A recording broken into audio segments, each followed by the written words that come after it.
प्रभु यीशु मसीह के बलशाली नाम में आप सबों को जय मसीह की। हम देख रहे हैं कि कैसे हम आत्मिकता में बढ़ सकते हैं। और आज दूसरी बात जो मैं आपसे कहना चाहता हूं, कल हमने देखा था अपने आप को दीन कर कर प्रार्थना में बढ़ने की जरूरत है।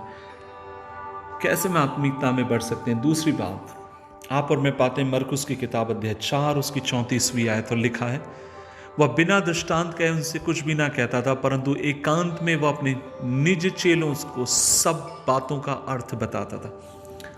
अजीजों, यहां पर आप और मैं देखते हैं कि भीड़ से यीशु मसीह ने जब कभी बात करी, अमूमन या अधिकांशतया उसने दृष्टांतों में बात कही।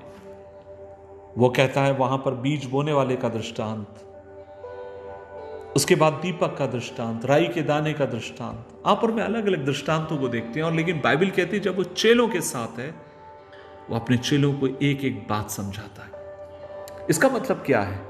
इसका मतलब यह है जब आप और मैं खुदा की उपस्थिति में, जब आप और मैं प्रभु के निकटता में रहते गए, परमेश्वर अपने वचन को आपके ऊपर, मेरे ऊपर प्रकट करता है।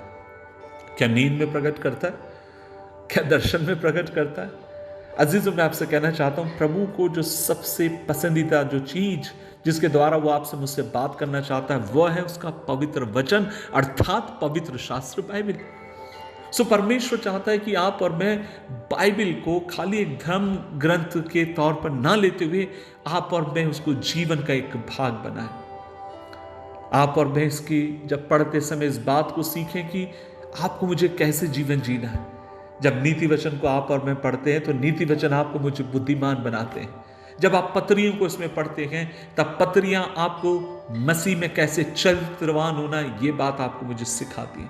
जब आप और मैं सुसमाचारों को पढ़ते हैं, सुसमाचार में मत्ती, मरकुस और लूका और यूहन्ना में आपकी मेरी मुलाकात उद्धारकर्ता प्रभु यीशु के साथ होती है।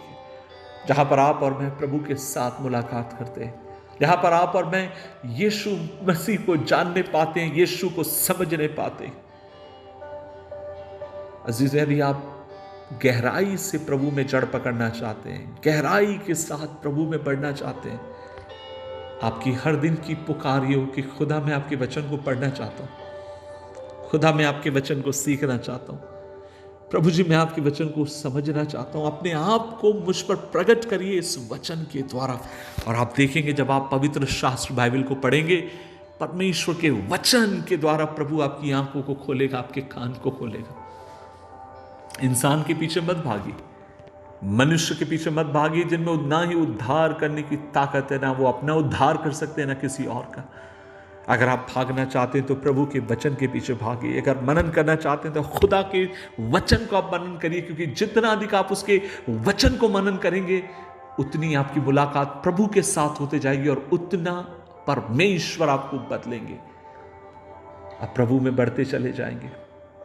क्या आप जानते हैं, कई साल पहले मैंने सुना, मुझे नहीं मालूम कितनी सच्चाई इस बात में, लेकिन मुझे लगता है सत्य है। कई साल पहले कहा जाता है पूरी दुनिया में एक सर्वे किया गया, और ये सर्वे था मसीहों के ऊपर। और ये सर्वे ये था कि कौन लोग प्रभु में विश्वास योग्य हमेशा बने रहते हैं। और जब सर्वे लेकर आया गया, लगभग 200 से अधिक देशों में इसका सर्वे था, और जब सर्वे लेकर आए तब मालूम पड़ा वो लोग प्रभु में स्ट्रांग बने रहते हैं जिन्हें अपनी आत्मा को पोषित करना आता है, अर्थात जिन्हें ये मालूम है कि परमेश्वर के वचन को कैसे पढ़ा जाता है, मनन किया जाता है और प्रतिदिन अपने जीवन में लागू किया जाता है। और जो लोग सिर्फ दूसरों के तरफ नजर उठा के सिर्फ सुनने का काम करते हैं, कभी पढ़ते नहीं है, वो लोग थे जो प्रभु में अधिक समय जड़ ना पकड़ने के कारण खत्म हो गए। लेकिन कौन यीशु में आखिरी तक बना रहा? वो व्यक्ति जो हर दिन उसके वचन को पढ़ता है, मनन करता है। आज मैं आपसे कहना चाहता हूं, प्रभु हमें अनुग्रह दे। परमेश्वर से मैं भी अनुग्रह मांगता हूं कि प्रभु मुझे भी अनुग्रह दे कि और अधिक प्रार्थना में, आराधना में, वचन से आप और मैं लिपटे रहे और से कहने वाले हो, खुदा मैं दिल और जान और सबसे ज्यादा तुझसे प्यार करता हूं। खासकर तेरे वचन से दुआ करें। प्रभु जी हम धन्यवाद देते हैं। और जैसे हम देख रहे हैं कि कैसे हम आत्मिकता में बढ़े, और हमने पहले दिन देखा प्रार्थना में आत्मिकता में बढ़ाती, और आज हम देखते हैं खुदावन जितना अधिक आपके वचन को हम पढ़ते हैं, मनन करते हैं, उतना अधिक हम आप में बढ़ते जाते हैं। और प्रभु हमें भूख दे, हमें ललायकता दे कि हम आप में बढ़ते जाएं। यीशु मसीह के नाम से मांगते हैं, आमीन, आमीन, आमीन।